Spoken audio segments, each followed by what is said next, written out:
A paz do Senhor, seja bem-vindo a mais uma aula aqui do EBD em Foco. Eu me chamo Herberson e nesta aula eu vou ministrar a lição número 9, que tem como título Gog e Magog, um dia de juízo. Nós estamos estudando a revista CPAD, a revista aí do quarto trimestre do ano 2022, e agora na lição número 9 vamos comentar o capítulo 38 de Ezequiel. Estamos estudando Ezequiel, você que está acompanhando aí, com certeza já aprendeu muitas aplicações práticas, e agora, na lição número 9, nós temos um grande desafio. Eu vou direto ao ponto aqui. Essa lição é uma lição difícil, não é uma lição fácil, e ela é difícil não porque o tema em si é difícil. O tema já aponta para algo escatológico e tudo mais. Por si só o tema se torna um pouco difícil, mas eu acho que não é nem isso, né? Porque muita gente acha assim, escatologia é difícil e tal, toda vez que fala escatologia eu não entendo nada. Mas eu não gosto muito, porque eu acho que escatologia é algo acessível. Depois a gente fala sobre esse assunto. Sobre a lição especificamente, ela se tornou difícil porque o escritor da revista fez uma confusão. Ele foi entrar nas genealogias, depois entrou no campo da conjectura, ficou conjecturando interpretações que não tem muito fundamento, começou a falar da Rússia, uma interpretação que não é aceita pela maioria dos teólogos.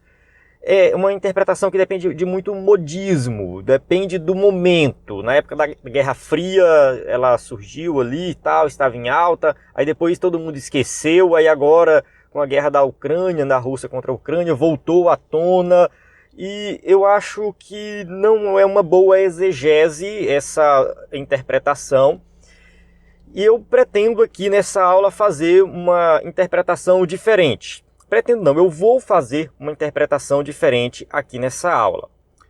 Outra confusão que o escritor da revista faz, eu vou apresentando durante a aula, tá bom? Mas outra confusão é que ele diz que Gog e Magog, que Ezequiel fala ali no capítulo 38, não é a mesma coisa que Gog e Magog lá de Apocalipse capítulo 20, versículo 8. Só que lá no texto áureo ele já coloca Apocalipse capítulo 20, versículo 8. Então, se dentro da lição ele fala que não é, por que ele usa no texto áureo? Ficou confuso. E eu adiantando logo aqui para você, assim, é a mesma coisa. João expande a profecia de Ezequiel. Nós temos que ler Apocalipse olhando para o Antigo Testamento, as referências do Antigo Testamento. E o que João faz ali em Apocalipse capítulo 20, versículo 8, na verdade não somente neste versículo, mas em todo um trecho de Apocalipse, João está expandindo ali as profecias que ele leu em Ezequiel. Capítulos 38, 39, 40, 41. Existem paralelos entre Apocalipse e Ezequiel. Quem estuda Apocalipse de maneira mais profunda sempre faz esse paralelo. Independente da visão que a pessoa adota, da interpretação de Apocalipse, faz esse paralelo. E eu vou fazer isso aqui. Eu vou apresentar a interpretação aqui, que eu acredito ser a mais coerente. Não é uma interpretação minha, tá? É uma interpretação que eu estudei e dentre as que eu vi por aí, eu achei a mais coerente. Vou apresentar a lição na íntegra, do jeito que está na revista, e por último eu vou apresentar a minha interpretação. Não se preocupe, quem vai usar o slide, vai ter o slide 100% baseado na revista. E eu fiz um complemento do slide e disponibilizei esse complemento para download na página de download do slide do EBD em Foco. E também vou colocar esse complemento aqui no vídeo, para quem está assistindo no YouTube ter acesso a este complemento. É muito importante você dar uma lida nesse complemento, que são vários versículos, você vai entender melhor a interpretação de Ezequiel 38. Vamos lá, avançando aqui. Falando sobre o slide, né, nosso slide é 100% baseado na revista, imagens de qualidade prontos para serem usados. Isso aqui a gente se esforça para fazer. Então você que vai ministrar aula com o slide do EBD em Foco, você vai ter acesso ao slide baseado na revista, que você pode modificar se você quiser. Só que com o slide pronto, você tem muito mais tempo para estudar, vai chegar bem mais preparado. Temos mais de 750 slides prontos que trabalhamos desde 2016, de adultos e jovens. E além do slide, na assinatura você tem acesso a slides de escatologia, sermões em PDF, curso básico de teologia e cursos diversos. Então acesse ebdemfoco.com ou envie uma mensagem no nosso WhatsApp 94 98424 4120. Então, mandando mensagem nesse contato aqui, você vai tirar suas dúvidas e você pode solicitar esse complemento também aqui pelo WhatsApp ou baixar diretamente aí no vídeo, na descrição do vídeo. Vamos para o texto áureo, que diz assim, ó: E sairá a enganar as nações que estão sobre os 4 cantos da terra, Gog e Magog, cujo número é como a areia do mar para as ajuntar em batalha. Apocalipse capítulo 20, versículo 8. Olha só o texto áureo. Ele cita Apocalipse aqui, mas vamos acompanhar durante a lição. Você vai ver mais na frente. Verdade prática. A palavra profética anuncia que, antes da restauração espiritual de Israel, virão Gog e seu bando para invadir a Terra Santa, mas eles serão derrotados. Aqui a gente tem também mais uma observação. Ele fala que é antes da restauração espiritual de Israel. O texto não diz isso. O texto de Ezequiel 38 e 39 não diz isso. E, enfim, fala que a nação voltou. O texto diz que a nação se reuniu, está de volta. E dizer que isso aqui é antes da restauração espiritual fica complicado. Mas vamos analisar mais na frente. Vamos continuar aqui. Leitura bíblica em classe, encontra Ezequiel 38, de 1 a 6, 39, de 1 a 10. Recomendo você ler todo o capítulo 38 e todo o capítulo 39. Leia todo para você compreender a passagem melhor. Eu vou avançar aqui para ganhar tempo no vídeo, mas durante a lição a gente volta nessa passagem. Introdução. A profecia da antiguidade bíblica tem levado a ala cética a argumentar que a profecia foi escrita após o fato acontecido. Muitos dizem isso. Porque isso aqui foi escrito depois que aconteceu. Isaías sofre muito desses ataques. Isaías cita Ciro, que iria libertar o povo, cita o nome de Ciro, e no caso ele vai profetizar Ciro. Lá na frente, Ciro realmente vai e liberta o povo. Aparece um rei chamado Ciro e liberta o povo. Muitos vão dizer que esse livro de Isaías foi escrito após o acontecimento. Mas isso é comum, os céticos vão fazer isso. Com relação às profecias messiânicas, não há como defender esse pensamento. As profecias messiânicas falam realmente de Jesus Cristo. Nós temos muitas profecias que apontam para Cristo. E os céticos vão ter que fazer alguma coisa aí para explicar essas profecias, porque realmente elas são muito claras. Nesta lição, veremos as profecias de Ezequiel que tratam de eventos que ainda não ocorreram em Israel. No caso, Ezequiel está falando para a nação de Israel e muitas das profecias não se cumpriram ainda. Muito mais agora, com Israel no centro do noticiário mundial, eles não podem dizer que o profeta escreveu a profecia depois dos fatos. Então a gente tem hoje Israel sendo restaurado. As profecias que falavam da restauração de Israel, até um tempo atrás, elas eram tidas como profecias falsas, porque nunca tinham se cumprido. E começou a se cumprir. A gente acredita que muitas ainda vão se cumprir. Não se cumpriu por completo. A gente está esperando ainda os fatos escatológicos, muitos acontecimentos escatológicos pela frente, e essas profecias vão se cumprir ainda na nação de Israel e tem relação com a nossa vida. Muitos podem pensar assim, mas essas profecias aqui estão falando de Israel e tal, isso aqui não tem nenhuma aplicação prática para a nossa vida. Calma, não é bem assim.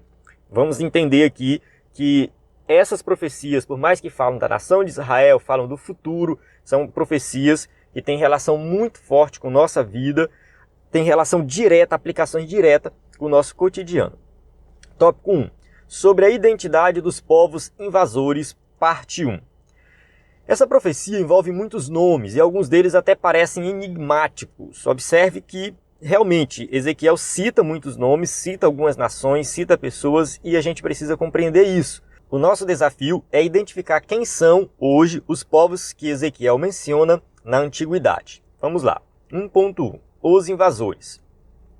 A profecia deixa claro que essa invasão será no fim dos anos, no fim dos dias. Dentro do próprio contexto da profecia, aponta para algo escatológico. Será depois da restauração do Estado de Israel. Capítulo 38, versículo 12. Isso a fim de tomar o despojo, de arrebatar a presa e tornar a tua mão contra as terras desertas que agora se habitam e contra o povo que se ajuntou dentre as nações, o qual tem gado e possessões e habita no meio da terra. Observe que aqui Deus está falando para os invasores, para quem está atacando Israel, está falando, vocês estão indo atacar um povo que já está habitando em uma terra, que já tem sua possessão, que está lá na terra prometida. Esse povo é o povo de Israel, vocês estão indo atacar esse povo que já foi recolhido dentre as nações e estão habitando no seu próprio país. Isso significa que será antes da grande tribulação, ou seja, logo no início dela. Portanto, não é a mesma batalha do Armagedon, que está lá em Apocalipse 16:16. Irmão, olha que confusão tem nesse trecho aqui. Isso aqui eu tirei da revista. Eu coloco no slide o mesmo conteúdo da revista, até mesmo para que os irmãos que vão acompanhando aí possam entender o que está coerente, o que não está tão coerente assim na revista. Eu não quero aqui ser mais inteligente do que o escritor da revista, nada disso. Eu quero ser, sei lá, correto na interpretação. Não tem nada no texto de Ezequiel 38 que situa Ezequiel 38 antes da grande tribulação. Não tem no texto. O texto de Ezequiel 38 e 39 não tem como saber exatamente quando será aquela batalha. Nós dependemos de Apocalipse para entender isso. Nós dependemos muito de Apocalipse para situar Ezequiel 38 e 39. Mas olha só o que ele diz, que ela vai ser antes da grande tribulação. E ela não é a batalha do Armagedon. Não é a batalha do Armagedon. O Armagedon, ele acontece no final da grande tribulação. Apocalipse 16:16 é ali no momento que Jesus volta em glória, a vinda de Jesus em glória. E Apocalipse cita outra batalha que é lá no capítulo 20, versículo 8, que ele cita Gog e Magog. Observe que tem duas batalhas que vão acontecer. Uma antes de Jesus se manifestar em glória, no final da grande tribulação, e outra no final do milênio. No final do milênio, Gog e Magog, citado por João ali, Apocalipse capítulo 20, versículo 8.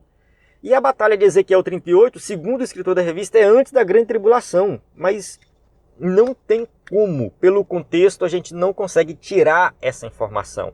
De acordo com o contexto, Israel está vivendo em um período de muita paz. Eu vou explicar isso mais na frente. Então não faz o menor sentido situar essa batalha antes da grande tribulação, porque antes da grande tribulação está acontecendo muita perseguição em Israel e não um período de paz, como o texto diz. Eu fiz aqui uma linha do tempo seguindo a ideia do escritor da revista. Ele coloca aqui Ezequiel 38 e 39, bem antes aqui do arrebatamento, né? No caso, ele não diz que é antes do arrebatamento, ele diz que é antes da grande tribulação, mas a gente entende que acontece o arrebatamento da igreja, começa já esse período de 7 anos, que é 3 anos e meio de paz, 3 anos e meio de grande tribulação. Então eu situei aqui antes do arrebatamento, mas é porque realmente ele não deixou muito claro. Aí depois vem Apocalipse 16:16, que é a batalha do Armagedon. Aí vem outro acontecimento importante, que é a vinda de Jesus em glória, depois o milênio. Aí vem Apocalipse capítulo 20, versículo 8, que é a batalha de Gog e Magog, que é após o milênio e, por último, novos céus e nova terra. Essa é a linha do tempo do escritor da revista. Eu não concordo com ela. Eu não concordo com essa linha do tempo, porque eu acho que Ezequiel 38 e 39 é a mesma batalha de Apocalipse capítulo 20, versículo 8. Eu vou argumentar melhor isso no final da aula. Acompanhe até o final para você entender melhor. Vamos continuar aqui a revista. Outra informação importante é que os povos da coalizão do príncipe ou comandante chamado Gog são da Banda do Norte e outros grupos do norte da África, como etíopes e os de Put. Ezequiel 38, 5. Persas, etíopes e os de Put, com eles todos com escudo e capacete. O texto vai dar mais ou menos a ideia de onde vêm os inimigos de Israel. O capítulo 39 descreve a derrocada de Gog e os seus confederados. De acordo com o capítulo 39, versículos 4 a 6, diz assim, ó, nos montes de Israel cairá tu, e todas as tuas tropas, e os povos que estão contigo, e as aves de rapina, e as aves de toda a asa. E os animais do campo te darei por pasto, sobre a face do campo cairás, porque eu falei, diz o Senhor Jeová, e enviarei um fogo sobre Magog, e entre os que habitam seguros nas ilhas saberão que eu sou o Senhor. Observe que aqui a vitória é Deus que dá. Os inimigos são destruídos por Deus. Eu acredito que aqui é a chave de interpretação dessa passagem. A interpretação tem que levar em consideração que Deus está falando com um povo que está destruído, um povo que está arrasado, a cidade foi destruída, o templo foi destruído, tudo foi destruído. Deus promete restaurar esse povo nos capítulos 36 e 37, Vale de Ossos Secos. Tem uma promessa de restauração. E lá na frente, no capítulo 38 e 39, Deus começa a falar de mais um ataque. Observe que vocês não vão ter paz assim. Vai ter outros ataques, vai ter outras batalhas, vai ter outras guerras, mas eu vou dar a vitória. Deus está prometendo vitória para o povo. Vai ter um grande ataque, algo mundial, várias nações e tal, mas vocês vão ser vitoriosos. É isso que Deus está falando. Eu vou dar a vitória. Eu enviarei fogo sobre Magog. Eu vou fazer com que vocês sejam vencedores. Essa informação geográfica é vaga e muito genérica, considerando a vasta extensão territorial e multidão de povos que habitam ali. Olhando a questão da descrição geográfica, realmente uma descrição bem ampla. 1.2. Compreendendo a profecia. O discurso de Ezequiel deixa claro que a mensagem não é para a sua geração, mas para quando Deus fizer regressar o seu povo da diáspora de todas as nações da terra. O versículo 24 do capítulo 36. E vos tomarei dentre as nações, e vos congregarei de todos os países, e vos trarei para a vossa terra. Isso aqui é algo que Deus vai fazer com a nação de Israel. Vai levar todo mundo de volta, e isso já começou a se cumprir. Como a profecia é para um tempo que é ainda distante, esses oráculos divinos foram vazados na linguagem da época do destinatário original. É claro que Deus vai entregar a profecia de acordo com a linguagem da época ali que eles estão vivendo. É necessário, pois, identificar esses povos no contexto em que vivia o profeta e procurar identificá-los nos tempos atuais, quando possível. Eu acho que é aqui que o escritor da revista ele se perde, porque ele começa a prestar atenção em detalhes da profecia que, do meu ponto de vista, é relevante, é importante, mas não é conclusivo sobre o propósito da profecia. É ficar investigando esses nomes. Isso tornará a profecia compreensível e mais vívida em nossos dias. Sim, concordo com ele, mas discordo quando ele entra no campo da especulação e não da exegese, que ele vai fazer isso lá na frente. Mas vamos lá. 1.3. Gog. O nome Gog, fora da profecia de Ezequiel, só aparece mais 2 vezes nas Escrituras. A gente tem em 1 Crônicas, capítulo 5, versículo 4, falando de Gog como um descendente de Ruben, sem qualquer vínculo com a profecia. Os filhos de Joel, Semaías, de quem foi filho de Gog, de quem foi filho de Simei, de quem foi filho... Aí continua a genealogia. E na revolta de Satanás contra Deus e seu povo, depois do milênio, em Apocalipse, capítulo 20, versículo 8, como um outro acontecimento. Observe que ele coloca sempre Apocalipse como um outro acontecimento. E sairá a enganar as nações que estão sobre os 4 cantos da terra, Gog e Magog, cujo número é como a areia do mar para as ajuntar em batalha. Tais nomes em Apocalipse são emprestados de Ezequiel. Agora observe o seguinte, o escritor da revista ele fala que isso aqui é uma outra batalha. Depois ele diz que João bebeu na fonte de Ezequiel. Bom, como que essas profecias não têm relação? Não faz sentido. João expande a profecia de Ezequiel. É isso que João faz. João está dentro do contexto de Ezequiel. A enciclopédia judaica identifica Gog como rei Giges, ou Giges, eu acho que é Giges que fala, também conhecido como Gogo da Lídia, região da Anatólia, na atual Turquia asiática. Alguns vão fazer essa associação a esse rei lá naquela época. Assim, essa é a interpretação da maioria dos expositores do Antigo Testamento, dos arqueólogos. Mas a descrição profética parece identificar um título, como Faraó no Egito, Shah na antiga Pérsia, César em Roma, e não o nome pessoal de alguém. Aqui nesse caso, o que ele está querendo dizer? Que alguns dizem que Gog foi um rei do passado chamado Giges. É uma referência a esse rei. No caso, ele está usando um rei da época para falar de algo futuro. Isso é muito comum nas profecias bíblicas. O escritor da revista já vai dizer aqui que isso é um título. O faraó, César, era o título, não era o nome da pessoa em si. Então, assim, seria um título. Mas isso aqui é por especulação. Vamos lá. Tópico 2. Sobre a identidade dos povos invasores. 2.1. Magog. É o nome de um descendente de Jafé, filho de Noé, que aparece em Ezequiel como um lugar. Os filhos de Jafé são Gomer e Magog. E Madai, Javã, Tubal, Meseque e Tiras. Isso está em Gênesis, capítulo 10, versículo 2. As fontes antigas incluem com os habitantes do Cáucaso procedentes de Gomer. Alguns estudos mostram que eles são dessa região, do Cáucaso, região do norte, que realmente é onde está mais ou menos a Rússia ali.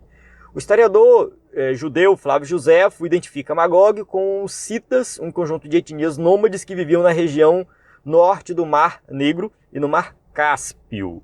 Isso aqui é um historiador antigo, Flávio Joséfo, que é conhecido, era judeu, e ele vai situar Gog nessa região aí também.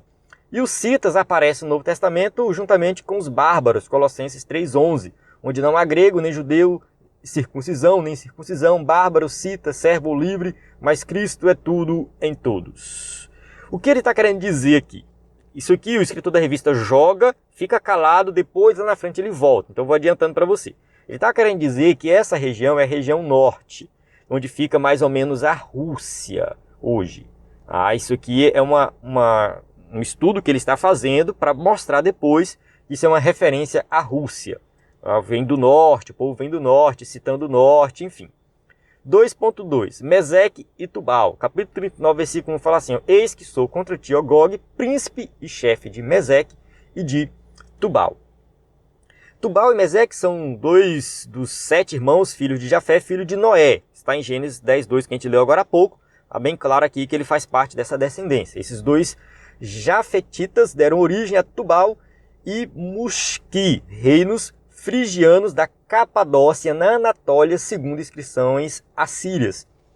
Meu irmão e minha irmã, professores da EBD, que querem simplesmente entender uma profecia, não se preocupe com esses nomes. É muito nome difícil, muito nome complicado, não precisa decorar isso aqui. Esquece essa ideia de ficar decorando o nome. Você não vai chegar lá para dar uma boa aula sabendo esses nomes tudo de cor. Não se preocupe com isso. Já está escrito ali, você vai ler na hora o versículo. Procure entender a ideia geral da profecia. Foi por isso que eu não gostei dessa interpretação do escritor, porque ele começa a entrar num monte de nomes, citar mapa, região. Isso confunde mais do que esclarece.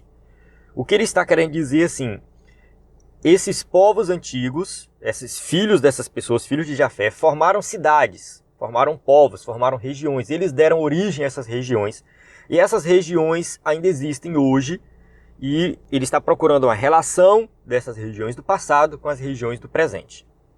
Nessa coalizão aparece mais um da família de Jafé, Torgama, filho de Gomer. Gênesis capítulo 10, versículo 3.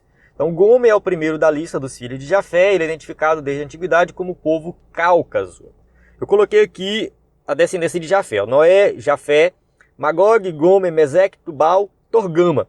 Então todos citados aqui em Ezequiel, não todos, né? Mas a maioria vem dessa descendência de Jafé e eles habitaram no norte da região que hoje é a Rússia.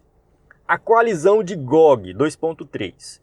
Fazem parte do bando de Gog mais 5 povos. Persas, etíopes, de Put, eles todos com escudo e capacete. Gomer e todas suas tropas à casa de Togarma. É Togarma, né? Eu falei Torgama agora há pouco, é Togarma. Todos eles são citados previamente nos oráculos de Ezequiel. Isso aqui está em Ezequiel capítulo 27, versículo 10, capítulo 30, versículo 15.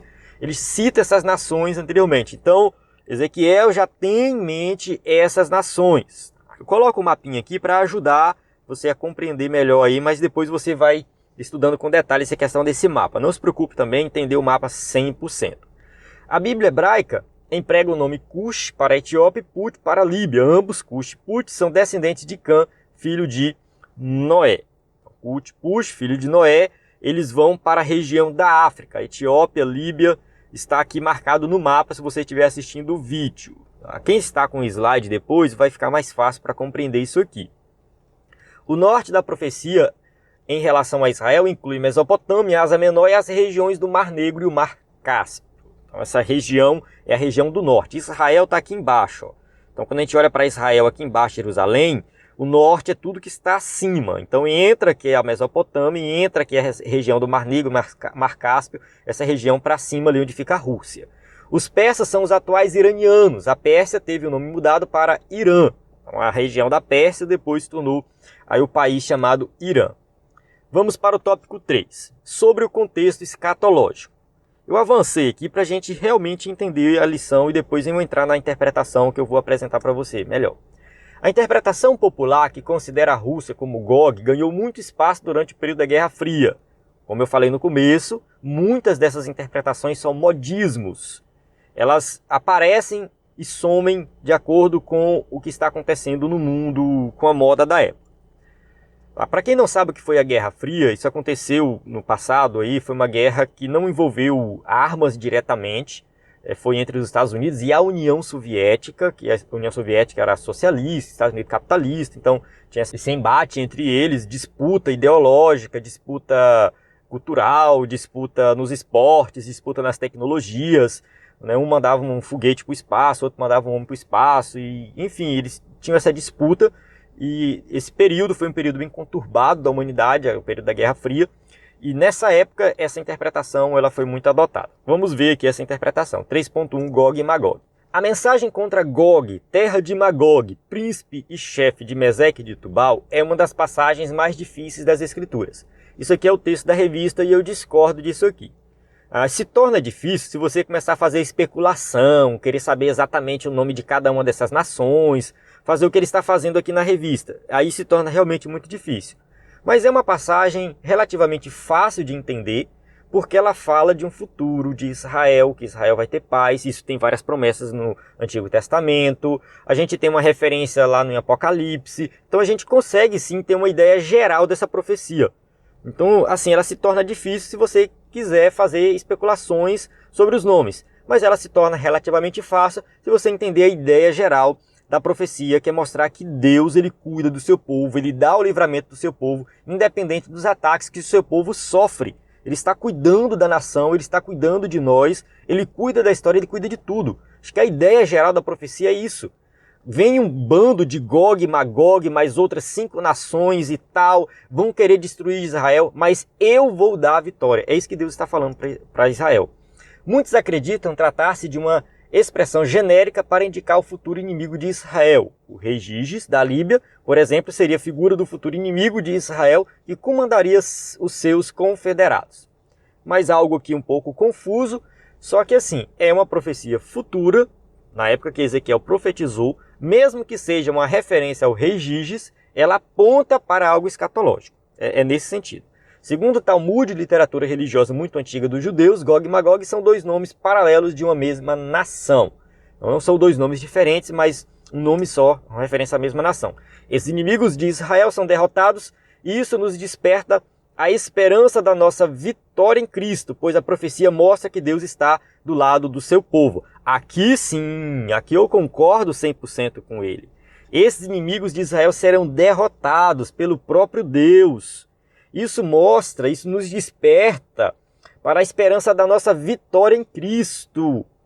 Observe que o mundo pode ir de mal a pior, guerras, rumores de guerras, e ideologias, e isso, e doença e tal, mas Deus está no controle de tudo. Ele vai dar a vitória. Deus não perdeu o rumo do mundo, como alguns pensam. Tudo está no controle dele. Quando você lê Ezequiel 38, 39, você vê que é Deus que está falando ali para Gog atacar, para aquelas nações atacarem Israel. Não são iniciativas apenas delas, entende? Tem a permissão de Deus e a vitória vem por parte de Deus. Então Deus está do lado do seu povo. Isso sim, essa é a ideia da profecia.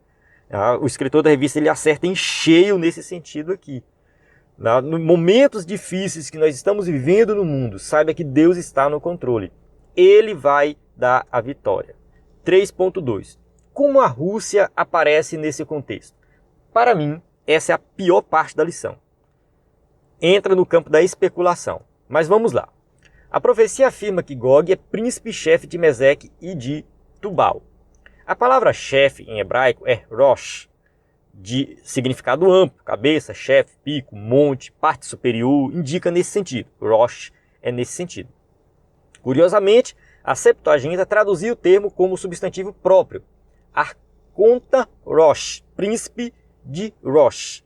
Isso é mantido na versão bíblica de tradução brasileira e em algumas versões inglesas. Olha só a tradução brasileira. Filho do homem, vira o teu rosto para Gog, da terra de Magog, príncipe de Ros, Meseque e Tubal, e profetiza contra ele. Observe que a tradução aqui é diferente. Vira o teu rosto e profetiza para Gog, da terra de Magog, príncipe de Rosh. Rosh entra aqui como uma região. A tradução é diferente, porque a tradução que a gente estava lendo desde o começo da lição ele é príncipe e chefe de Meseque e Tubal. Então Gog, da terra de Magog, é príncipe e chefe. Aqui ele coloca príncipe de Rosh. Eu dei uma estudada sobre isso. Eu assisti um vídeo do Rodrigo Silva, que é aquele que é adventista. Eu gosto muito do material dele, do conteúdo dele. É claro, como ele é adventista, a gente tem que saber filtrar. Mas ele é muito sábio nesse sentido. Ele tem um vídeo sobre esse tema. E ele explica muito bem lá. Ele até apresenta outras interpretações prováveis desse texto. E ele diz que não tem como a tradução ser isso aqui. Ele discorda dessa tradução. Ele é especialista em hebraico, ele sabe mais do que eu. E, enfim, essa tradução é meio que descartada na maioria das Bíblias. Não é príncipe de Rosh. Rosh não é uma região. É príncipe e chefe. Está falando da posição dele. Então Gog é príncipe e chefe de Meseque e Tubal. Essa tradução ela traz essa confusão. Foi a semelhança de sons. Rosh, Rússia, que levou muitos estudiosos a identificarem Rosh como a Rússia. Meseque, como Moscou, e a atual capital da Rússia, e Torgarma, como Tobolsk, cidade russa. Isso aqui é uma associação fonética, não é exegese. O texto não está dizendo exatamente isso. Dizer que Rosh é Rússia é muito estranho. O texto não tem nada com isso aqui e vem de uma tradução não muito boa. Então, eu descarto por completo essa possibilidade. Eu não entendo aqui como sendo a Rússia. Tá? 3.3, origem da interpretação. Tá? Esse pensamento não veio dos pentecostais, nem se trata de uma ideia oriunda dos dispensacionalistas, como equivocadamente dizem os céticos. Lá no vídeo do Rodrigo Silva, ele fala que foram os dispensacionalistas que fizeram essa interpretação, mas, de acordo com o escrito da revista, quem fez a interpretação foi esse camarada aqui, Genesius, né, famoso orientalista alemão. Então esse Genesius aqui, eu não conhecia ele, não tinha visto o material dele, né? Henrik Friedrich Wilhelm Genesius. Ele escreveu essa gramática hebraica, né? E no seu léxico hebraico ele diz que Rosh, Ezequiel, são os russos. Mas enfim, ele começou com essa ideia, se tornou popular na época da Guerra Fria. Ele fala assim, depois da Guerra Fria o assunto foi ficando no esquecimento, mas com a guerra da Ucrânia em 2022, a relação entre Rússia e o Ocidente está voltando ao cenário mundial, o que era antes da queda do Muro de Berlim em 1989. Ou seja, durante a Guerra Fria, a União Soviética era protagonista nessa questão. A União Soviética envolvia a Rússia, mais outros países, tá bom? Aí depois do fim da Guerra Fria, né, enfim, esses países se tornaram capitalistas e esqueceram essa interpretação. Aí agora que a Rússia voltou a querer ter hegemonia, querer ter, né, alguma posição aí de cabeça no mundo, né, da questão aí do globalismo, aí voltaram com essa interpretação. É basicamente isso. É a interpretação que entra na moda e tal, e eu não gosto muito disso, eu gosto de ficar dentro do texto bíblico. Aqui a gente tem a conclusão da revista, fala assim, é importante saber que a invasão de Gog e seu bando à terra de Israel é distinta da batalha do Armagedon, pois o ataque de Gog será após a restauração de Israel, antes ou logo depois de começar a grande tribulação, ao passo que o Armagedon se dará no final desse período. Cabe também ressaltar que essa invasão não é a mesma rebelião de Gog e Magog, pois a profecia empresta a Ezequiel esses nomes. Assim, discordo completamente dessa conclusão dele.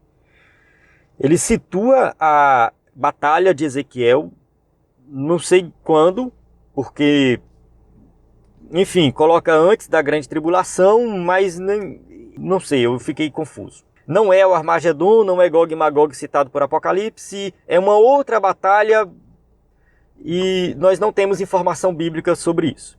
O que eu pretendo fazer aqui agora? Eu vou apresentar a interpretação que eu estudei, que eu acredito ser a mais coerente. Vamos para a interpretação de Ezequiel 38. Essa é a segunda parte da aula. Vou tentar fazer uma interpretação mais coerente aqui do texto. Vamos lá. Eu não costumo fazer isso, tá? Eu costumo fazer essas interpretações extras no vídeo de destaque. Vou apresentar também no vídeo de destaque, mas vou apresentar aqui. Bem, que eu faço a observação, que eu tenho feito desde o começo, essa associação de Rosh com a Rússia é uma associação fonética e não possui base bíblica ou histórica. Vamos analisar Ezequiel 38. Primeiro, a profecia é contra inimigos de Israel. Ezequiel 38:2 a gente já leu, cita aí, no caso, vire o seu rosto contra Gog, tal, príncipe de Tubal, e profetize contra ele. E a profecia vai continuar, vai deixar bem claro que eles vão atacar Israel. Segundo, será um acontecimento futuro. Em anos futuros você invadirá. Naqueles dias virão pensamentos à sua cabeça.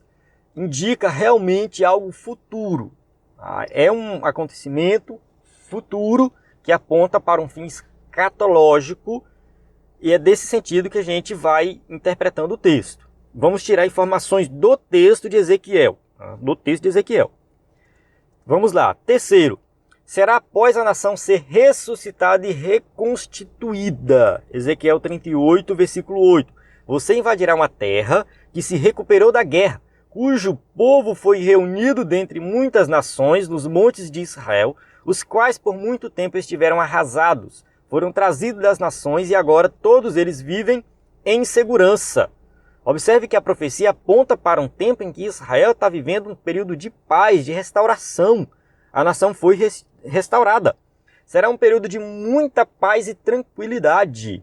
Versículo 11 do capítulo 38. Você dirá: invadirei uma terra de povoados, atacarei um povo pacífico e que de nada suspeita, onde todos moram em cidades sem muros, sem portas e sem trancas.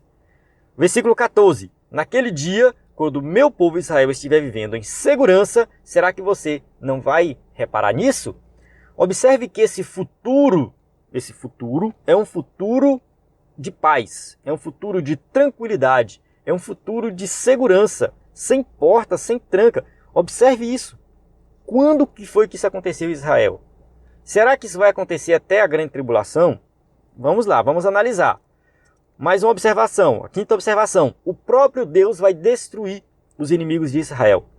Executarei juízo sobre ele com peste e derramamento de sangue. Desabarei torrente de chuva, saraiva e enxofre ardente sobre ele e sobre as suas tropas e sobre as muitas nações que estarão com ele. Ezequiel 38, 22. Está bem claro que a vitória é dada por Deus, e a maneira que essa vitória é dada lembra muito o lago de fogo. Lembra muito a destruição final de Satanás, que ele vai ser jogado no lago de fogo, junto com seus inimigos. Já estou trazendo aqui uma luz apontando para Apocalipse. A gente vai fazer um paralelo mais na frente com o Apocalipse, eu já vou adiantando aqui. Vai executar juízo e a vitória é dada por Deus. Sexta observação. Isso vai acontecer para que o nome do Senhor seja conhecido. Ezequiel 38, 23. E assim mostrarei a minha grandeza, a minha santidade, e me farei conhecido de muitas nações, então eles saberão que eu sou o Senhor. Conclusão da análise agora que eu fiz de Ezequiel 38. Vou ler aqui. As profecias bíblicas nem sempre são claras quanto ao período exato de acontecimento dos eventos. Porém, ao analisar o texto, concluímos que esse ataque vai acontecer em um futuro em que a nação de Israel já estará estabelecida, vivendo uma paz perfeita, algo que nunca aconteceu nos tempos bíblicos nem nos dias atuais. Portanto, essa profecia ainda vai se cumprir. A conclusão que a gente chega é essa. Não tem como tirar mais nada além disso. Quando que ela vai se cumprir? Não tem como. Lendo Ezequiel 38 e 39, é impossível nós localizarmos uma data exata, um período exato, alguma coisa exata dessa profecia. Essas foram as conclusões que eu tive. Vou recapitular. Profecia contra os inimigos de Israel será um acontecimento futuro, será após a restauração completa da nação, será um período de muita paz e tranquilidade. O próprio Deus vai destruir os inimigos. Isso vai acontecer para que o nome do Senhor seja conhecido e glorificado. Certo? Isso que a gente consegue tirar de Ezequiel 38 e também 39, tá? É paralelo aí, 38 e 39. Segunda parte aqui. Profecias que falam de um período futuro de paz em Israel. Temos que analisar essas profecias. Temos algumas. Isaías profetiza sobre um tempo em que Jerusalém será um grande centro mundial de adoração e solução de contendas. Eu coloquei o texto aqui completo, eu vou ler o texto. Eu vou ler e depois você baixa esse material e lê aí também. Foi isto que Isaías, filho de Amós, viu a respeito de Judá e de Jerusalém. Nos últimos dias, o monte do templo do Senhor será estabelecido como principal, será elevado acima das colinas e todas as nações correrão para ele. virão muitos povos e dirão: venham, subamos ao monte do Senhor, ao templo do Deus de Jacó, para que ele nos ensine os seus caminhos, e assim andemos nas suas veredas. Pois a lei sairá de Sião, de Jerusalém virá a palavra do Senhor. Ele julgará entre as nações e resolverá contendas de muitos povos. Eles farão de suas espadas arados e de suas lanças foices. Uma nação não mais pegará em armas para atacar outra nação. Elas jamais tornarão a preparar-se para a guerra. Venha, ó descendência de Jacó, andemos na luz do Senhor. Isso aqui é algo que não aconteceu ainda. Não aconteceu. É um momento de paz, tranquilidade na nação, não somente na nação, mas no mundo inteiro, e que Jerusalém será uma referência mundial de adoração a Deus. Mais na frente, Isaías 68, de 18 a 22, também fala desse período de grande paz. Isaías profetiza sobre um tempo em que Jerusalém terá paz e prosperidade. Isso aqui também aponta para algo futuro. Ela nunca mais verá nela uma criança que viva poucos dias e um idoso que não contemple os seus anos de idade. Quem morrer aos 100 anos ainda será jovem, e quem não chegar aos 100 será maldito. A passagem fala de morte, da possibilidade de morte. Então, assim, é algo que vai ser aqui na terra. Vai acontecer aqui na terra. Olha, construirão casas, nelas habitarão, plantarão vinhas e comerão do seu fruto. Estou lendo trechos, tá bom? Eu não li o texto completo. Depois você lê por completo aí. Observe que isso aqui não se cumpriu ainda em Israel. Parece que vai se cumprir aqui na terra. Vai ter muitos benefícios. Vai ter morte ainda, mas vai ter muitos benefícios. E não vai morrer crianças, né? E o idoso vai completar os seus anos. E quem morrer com 100 anos vai morrer jovem. Então isso aqui é algo que não se cumpriu. Zacarias profetiza sobre um tempo em que Jerusalém será referência mundial na adoração a Deus. Diz assim, ó: e muitos povos e nações poderosos virão buscar o Senhor dos Exércitos em Jerusalém, suplicar o seu favor. Assim diz o Senhor dos Exércitos: naqueles dias, 10 homens de todas as línguas e nações agarrarão firmemente a barra das vestes de um judeu e dirão: nós vamos com você, porque ouvimos dizer que Deus está com vocês. Isso aqui, Zacarias 8, 22 e 23. Isso não aconteceu ainda. Isso vai acontecer. São profecias futurísticas. Conclusão da análise dessas profecias. Essas profecias do Antigo Testamento, que apresentam um tempo de paz em Israel, nunca se cumpriram. Os amilenistas dizem que elas se cumprem na igreja. Para eles, Deus não tem mais nada a tratar com Israel. Os teólogos que acreditam no milênio interpretam Apocalipse 20, de 1 a 10, como um evento literal. E todas essas profecias citadas aqui se cumprem nesse período. Observe que essas profecias são interpretadas de acordo com os milenistas ou milenaristas como assim, coisas que vão se cumprir lá no milênio, depois da vinda de Jesus em glória. Vamos entender então Apocalipse. Tá? O que Apocalipse 20, de 1 a 10, esclarece sobre a profecia de Ezequiel 38. Vamos entender isso aqui. Apocalipse 20, do versículo 1 ao versículo 6, vai falar desse período de 1000 anos sem ação de Satanás. Satanás vai ser preso para não enganar as nações e Cristo vai reinar por 1000 anos. Isso aqui é chamado de milênio. Vamos avançar aqui. João profetiza sobre Gog e Magog. Apocalipse capítulo 20, versículos 7 a 10. Diz assim, ó: quando terminarem os 1000 anos, Satanás será solto da sua prisão e sairá para enganar as nações que estão nos 4 cantos da terra, Gog e Magog, a fim de reuni-las para a batalha. Seu número é como a areia do mar. As nações marcharam por toda a superfície da terra e cercaram o acampamento dos santos, a cidade amada. Mas um fogo desceu do céu e as devorou. O diabo, que as enganava, foi lançado no lago de fogo que arde com enxofre, onde já haviam sido lançados a besta e o falso profeta. Eles serão atormentados dia e noite para todo sempre. Observe aqui que tem muitos paralelos com Ezequiel 38. Fala de um grupo que vai destruir Jerusalém. No caso, não fala especificamente de Jerusalém, tá? Mas fala que é o povo de Deus. Há uma expansão da profecia. Enquanto o Antigo Testamento está preso ali com Jerusalém, os judeus, no Novo Testamento nós temos o povo de Deus por completo, participando desse período de paz. Não somente Jerusalém. Então é um período de paz mundial. Ele cita Gog e Magog e diz que Deus destrói com fogo.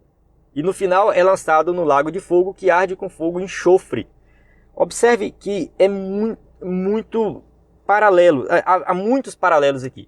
Vamos entender o seguinte, paralelo de Ezequiel com Apocalipse. Depois que a nação é ressuscitada e reconstituída, o vale de ossos secos, em Ezequiel 36, é paralelo a Apocalipse 20, do 4 ao 6, que fala de ressurreição. Apocalipse 20, do versículo 4 ao versículo 6, fala de ressurreição. Ezequiel 36 também fala de ressurreição. É um paralelo, não é a mesma coisa, tá? Não estou dizendo que é a mesma coisinha. A coalizão das nações vem para destruí-la. Gog e Magog, capítulo 38, Apocalipse 20, de 7 a 9. Tem o quê? Um grupo muito grande querendo destruir os santos, o povo de Deus. Todavia eles mesmos serão destruídos, assim como está lá em Ezequiel 39, que eles são destruídos, está em Apocalipse, capítulo 20. E depois o povo glorificado de Deus desfruta do templo escatológico. Ezequiel do 40 ao 48 e Apocalipse 21, do 1 a 22, 5. Então, não são paralelos aleatórios. João, ao escrever Apocalipse, tem Ezequiel em mente. Ele expande a profecia de Ezequiel. Ele faz com que essa profecia, ele mostra, na verdade, ali, através da inspiração do Espírito Santo, que a profecia de Ezequiel não era uma profecia somente para a nação de Israel. Envolvia Israel, sim, mas envolve toda a humanidade. É no período milenial. É lá no milênio que Satanás está preso, a ação dele está nula. E no final do milênio ele é solto, engana ainda algumas pessoas, forma esse grupo para destruir o povo de Deus. E Deus vai lá e dá a vitória. É a última batalha. Essa é a última batalha da humanidade. Ezequiel está falando dessa última batalha. Tá? Conclusão da relação de Ezequiel com Apocalipse. Vamos ver aqui. A ligação da presente passagem com a de Gog e Magog, a presente passagem de Apocalipse, viu? Com a de Gog e Magog em Ezequiel é fundamental. E João via, capítulo 20, do versículo 7 ao 10, como cumprimento dessa profecia. Então João olha para o milênio, para o período milenial, para o período de ataque daqueles povos, mais especificamente, não é nem no milênio em si, mas o final do milênio, que tem aquela última batalha. João vê aquilo ali como cumprimento da profecia de Ezequiel. A profecia fala do rei de uma terra do norte, Gog, que decide invadir Israel, um lugar de homens que estão tranquilos e que vivem em segurança, Ezequiel 38:11, para saquear a terra deles. Será estabelecida uma coalizão com muitas nações, 38, versículo 5 e 6, para invadir com um poderoso exército. No entanto, Deus está no controle e permite tudo isso, a fim de que as nações saibam que Deus é de fato Javé. Esta se torna uma guerra escatológica, como visto na expressão por longo tempo dos últimos dias de Ezequiel 38:8, e na imagem dos céus se abalando em Ezequiel 38, 18 a 23.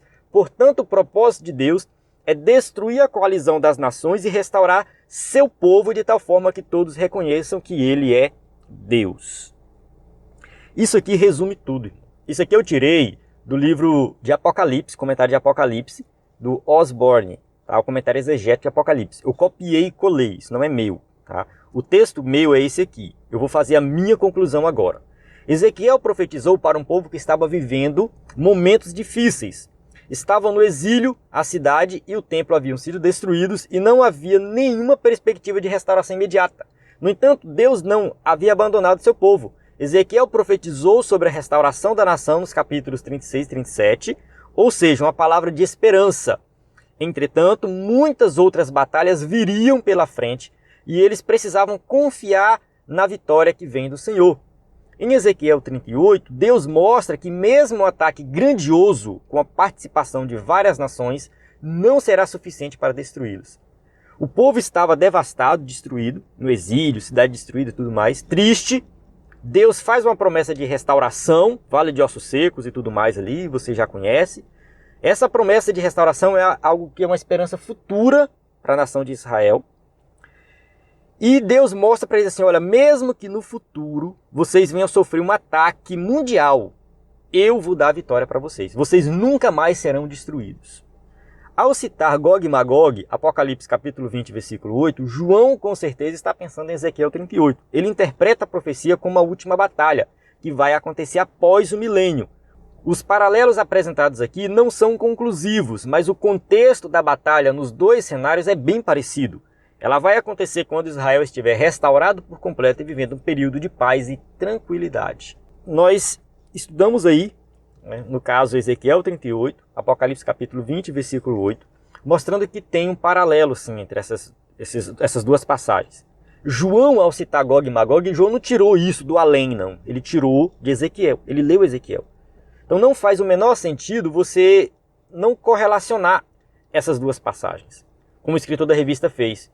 O escritor da revista quis fazer uma interpretação especulativa, associar a Rússia e tudo mais, só que não precisa, basta ler Apocalipse e ver os paralelos. A gente observa o quê? Que aqui Deus está mostrando que aquela batalha lá de Ezequiel 38 é uma batalha, é a última batalha da humanidade.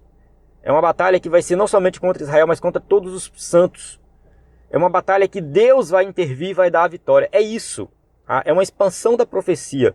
Ela não se cumpriu ainda, ela vai se cumprir. Mas o que fica para nós é, Deus está no controle de todas as coisas. Ele sabe de tudo. O seu povo jamais vai ser destruído. A nação de Israel vai ser restaurada. Deus está tratando com Israel ainda. Tem algo a se cumprir ainda em Israel. A gente tem isso aí, tanto no Antigo Testamento como no Novo Testamento. Tem algo a se cumprir para a nação de Israel. E nós vamos participar dessas bênçãos, porque nós fomos incluídos na videira. Nós vamos participar disso, vamos participar do milênio. E a vitória é nossa também, nós vamos participar da vitória final com Cristo. Apocalipse também é um livro que traz essa ideia de vitória. E nós participaremos dessa vitória juntamente com o Senhor. Amém? Chego aqui no final da aula.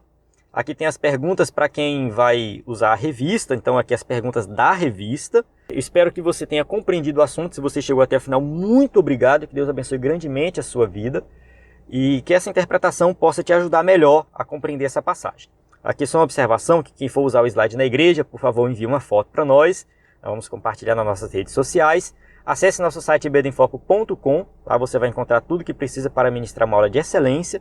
Daí o nosso WhatsApp aqui na descrição do vídeo tem todas as informações. Slide de adultos, jovens, tem vários conteúdos, slide de escatologia, sermões em PDF, curso base de teologia, cursos diversos. Então acesse ibedemfoco.com, tenho certeza que vai ser uma bênção. A paz do Senhor, até a próxima aula.